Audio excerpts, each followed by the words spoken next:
Okay, so this first video for chapter 4, we're going to just practice balancing equations really quick.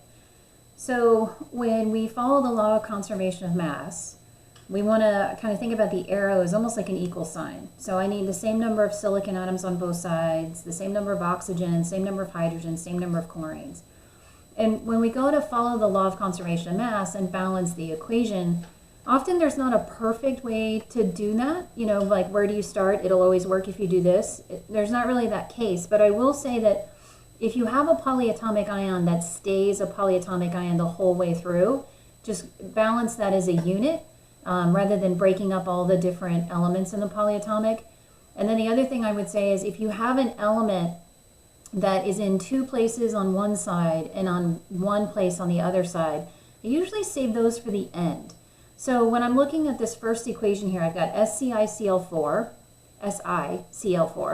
silicon tetrachloride, reacting with water to make silicon dioxide and hydrogen chloride, HCl.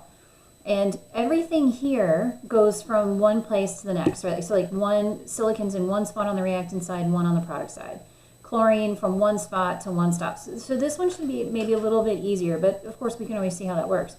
This one, because everything is kind of going from one place to one place on the product side, I usually do these left to right. So like silicon came first, I'll look at that, it looks good, one on each side. Chlorine second, there's 4 on the reactant side, only 1 on the product side, so I'm going to multiply HCl by 4. Now when I look at hydrogen next, I just put a 4 in front of HCl, so that's 4 hydrogens.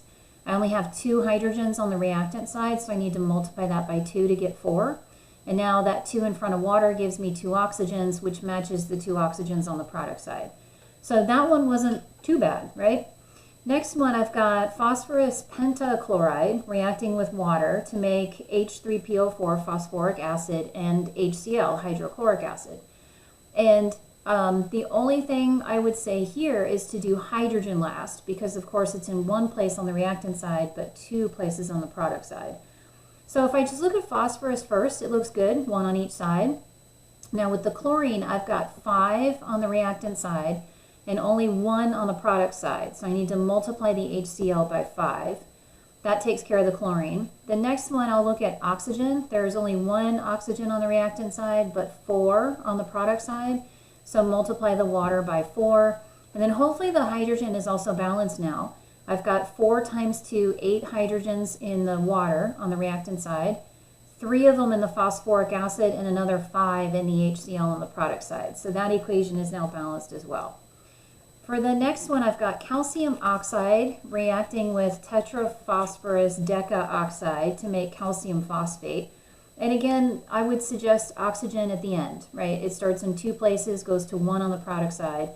So if I look at calcium first, there are 3 on the reactant side, but, product side, I'm getting ahead of myself, only 1 on the reactant side, so I'm going to multiply by 3.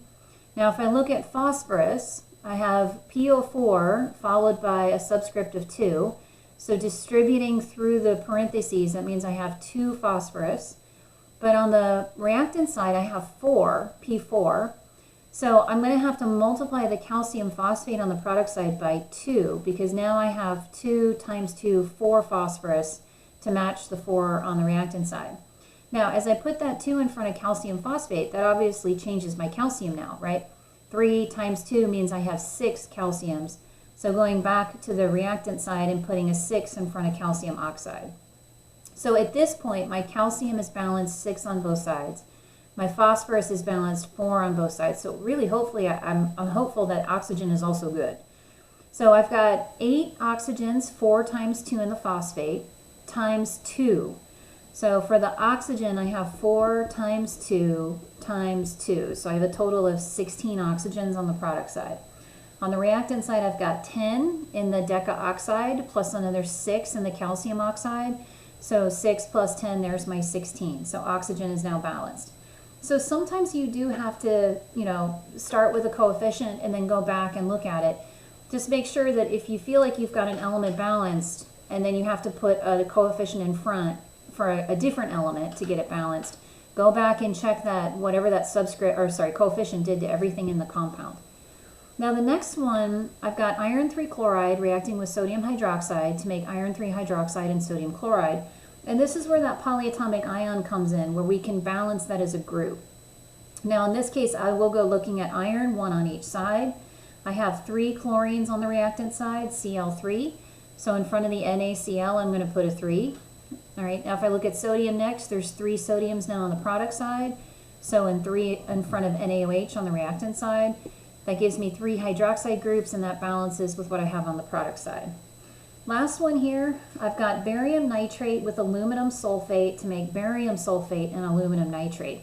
And this is definitely one where keeping your polyatomic ions as a group is really important, because oxygen is in every single reactant and product. So oxygen would be very difficult to balance if you broke up nitrate as nitrogen and oxygen separately. So just keep your polyatomics as groups. So for example, if I look at barium first, there's 1 on each side. So barium so far looks good. On the reactant side, it's partnered with 2 nitrates, but on the product side, aluminum is partnered with 3 nitrates. So what I notice is I have 2 nitrate groups on the reactant side, but 3 on the product side. So what I need to think of, the 3 and the 2 have a least common multiple of a 6. So in order to get to 6, on the product side, I'm going to need 2 aluminum nitrates. That'll give me 6 nitrate groups. And on the reactant side, in order to get to 6 nitrate groups, I need a 3 in front of barium nitrate. So 3 times 2, there's my 6 nitrates, and then 2 times 3, there's my 6 nitrates. Now what I do is look back at the barium. All right, I put a 3 in front of barium nitrate, so 3 bariums. On the product side, a 3 in front of the barium sulfate. Then the 2 aluminums is already matching with what I have on the reactant side. And that 3 in front of the barium sulfate means 3 sulfate groups, which matches also what I have on the reactant side. All right, so those are balanced equations. Now what do those equations tell you? They give you mole ratios. So from this equation, what I can see, the last one we just did, is that 3 moles of barium nitrate will react with 1 mole of aluminum sulfate to make 3 moles of barium sulfate and 2 moles of aluminum nitrate. So I have, conversion factors to compare any 2 substances in the equation that I'm looking at. So first example here, I've got the combustion reaction of propane. And it says how many moles of carbon dioxide could be made from 0.529 moles of propane. All right, sorry, that 2 didn't come out so great. 0.29 moles of the propane. 0.529. So we start with what's given, 0.529 moles of C3H8. We talked about this a little bit in Chapter 3. We are changing substances from C3H8 to CO2. And the only way to have 2 different substances in the same conversion factor is through a mole-to-mole ratio. So if the substance changes, the unit stays the same, mole and mole. And we grab those coefficients. For every 1 mole of propane, we produce 3 moles of CO2. So if I have 0.529 moles of propane times 3, I'm going to have 1.59 moles of CO2 produced. All right, so that's just looking at kind of a simple mole-to-mole ratio in that first step. Now that mole-to-mole ratio is always, always, always your center step. And anytime you look at a balanced equation and you try to compare any 2 substances in the equation, you have to go through the mole-to-mole ratio. All right, so example on the next page says I've got titanium 4 chloride reacting with magnesium to make titanium and magnesium chloride.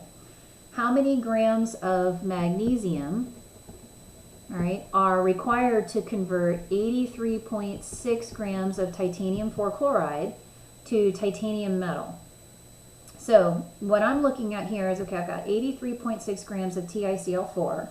What mass of magnesium do I need to react with that? So whatever your question mark is your B substance. Whatever you're given is your A substance. It's where you're starting.